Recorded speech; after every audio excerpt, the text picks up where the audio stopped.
Good afternoon, everybody. We're back on the wagon with more running backs, and here we have another potential day two pick. Tank Bigsby of the Auburn Tigers. 21 years old, still relatively young, can get better. That's always something to look out for, by the way, with these guys. And with a name like Tank Bigsby, you got to figure he might be just what we're looking for. 6 feet tall, 210 pounds, so a little bit on the bigger side. 32-inch arms, 9.5-inch hands. 4.5640, so not overly fast. Pretty decent acceleration, though. Jumps were all right. 21 bench press reps, okay. So kind of a meh combine, nothing over the top, nothing terrible. Um, about half the big boards I looked at said he was day two. The other half said day three. Like ESPN actually has him in the fifth. The mock draft database has him going at the tail end of the third round, and that's kind of what I'm expecting. Over the last 2 years, he's played in 25 games and been very productive, had over 2,000 rushing yards on just over 400 attempts. So he's giving you that 5 yards a carry. He's got 20 touchdowns and 51 receptions.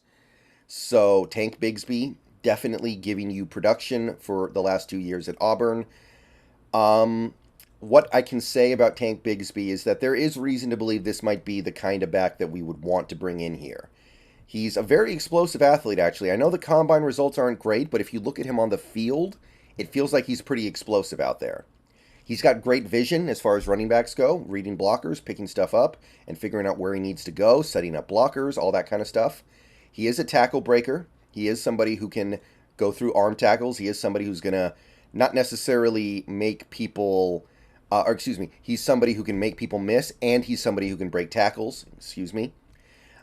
He can dart forward with good power. He can like commit to just going through that hole and just picking up those tough yards, which that's kind of what we're looking for, right? We're looking for a running back who can kind of complement the weakness of K9. Where K9, not great in short yardage, Tank Bigsby seems to me like he could be a guy who's pretty good in short yardage. Also good in pass protection, so he's going to be able to stay out there on third down. And I mean, 51 catches over the last 2 years. He averages about 2 catches a game. That's pretty good for a running back. He's playing at Auburn, by the way. They don't have amazing quarterbacks there right now.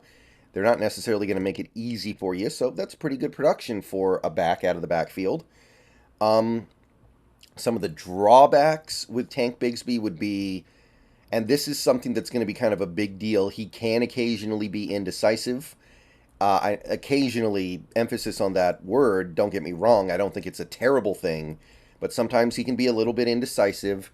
And when it comes to picking up short yardage, that is going to kind of be a big deal. So it is something I'm going to pound on a little bit more right now because that's what we need. He doesn't have super high top end speed. He's not somebody who's going to run past everybody and just blow past your angles and take it to the house necessarily. Um, he didn't have a ton of reps in college on third down. That's not the way Auburn used him. You can see that he actually caught quite a few passes. And he did, again, I think he is a pretty good blocker from what I've seen, but he didn't get a ton of reps at it. So it's also kind of a smaller sample size on third down.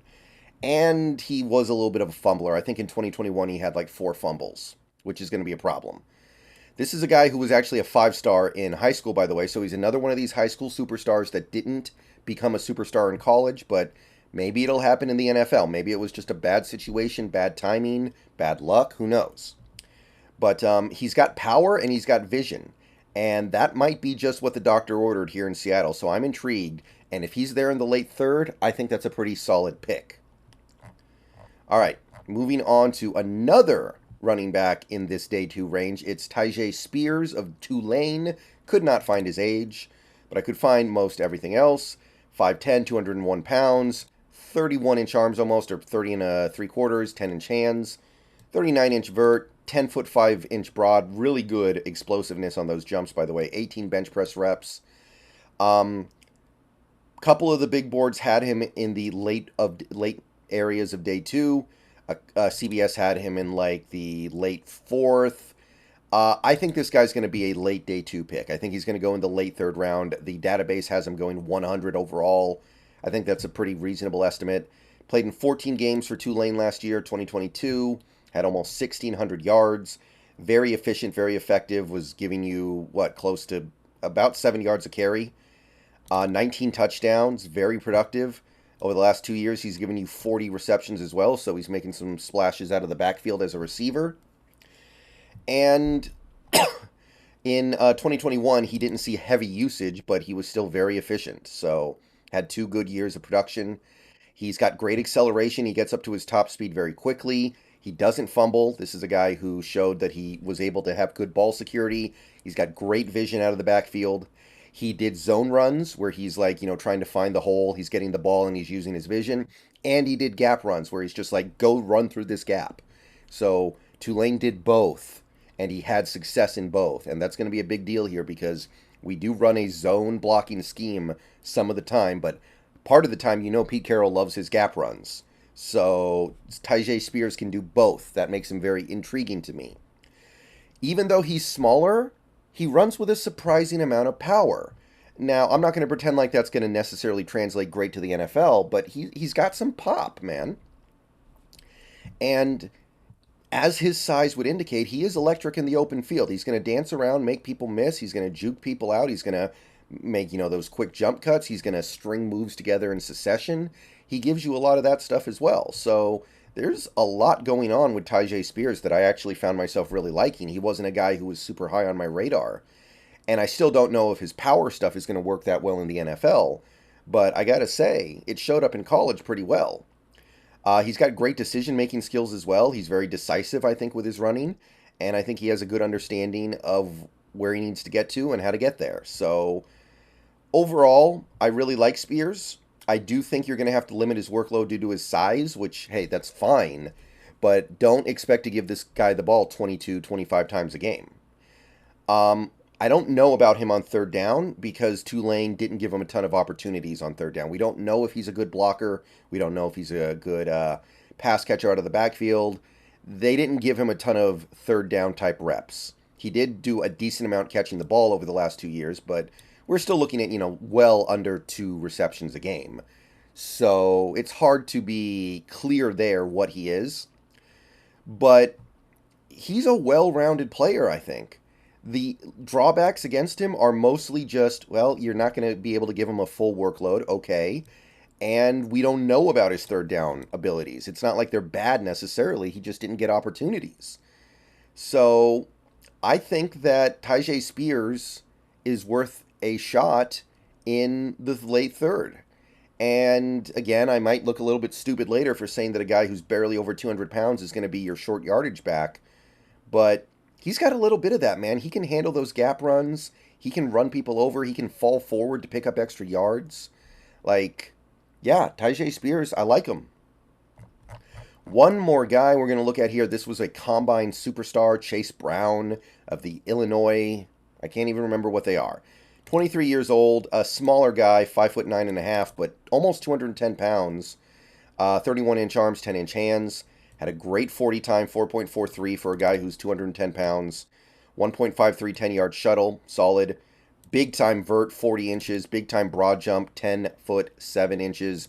And 25 bench press reps, really good. So he was a underwear Olympic superstar. Now, as of right now, most of the big boards have him going day 3. In fact, CBS has him going in the 6th. Sports Illustrated has him going in about that area too. Mock Draft Database has him going early day 3, but still day 3. I think Chase Brown may have pushed himself into day 2, and some of these big boards haven't caught up to it yet. I could be wrong. I feel like this guy's going to go on day 2 because of that combine.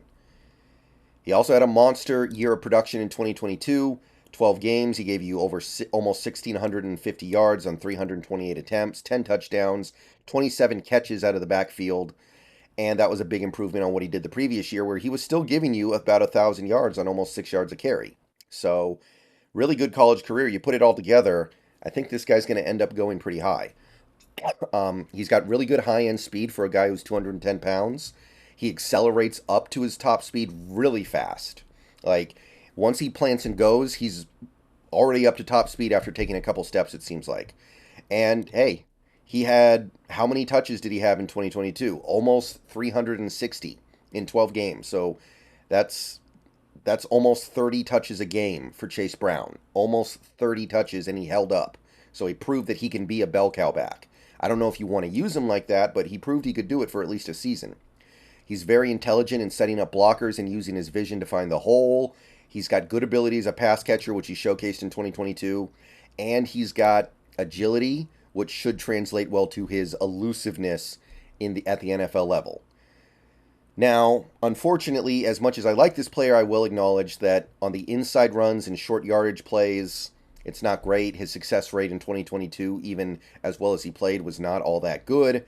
So he doesn't run with a ton of power. He's not going to run people over all the time. The spirit is willing, but the flesh is weak on pass protection as well. He's not going to be great at picking up blitzes. So maybe he can get a little better at it, but as of right now, he makes too many mistakes, even though he's trying. So I give him a chance to get better for sure. But as of right now, it's not great, and sometimes he can get caught dancing a little bit. He's trying to make every play a big play, bounce everything to the outside. All in all, it's a little similar to what we saw with K9 last year, maybe, so a little redundant, but I would say the value here potentially is so good that if this guy does fall to day 3, which, hey, that could still happen, I would consider any point on day 3 taking this guy just because of the value, even though I acknowledge it feels a little redundant, right? Like, you look at this guy's profile, you look at the way he plays, feels a little like K9. It does. But at a certain point, the value just overtakes anything else. So if he's there on day 3 and the Seahawks are picking, I'm on board. Before then, I don't know if I can do it. I need... At a certain point, we're going to need a certain kind of running back. I'll put it that way. I would love to have Chase Brown, but we got to take care of our actual needs before we start to make these luxury picks. Or at least take care of the needs at some point. All right. See you guys later. Go Hawks. Let me know what you think. More running backs tomorrow.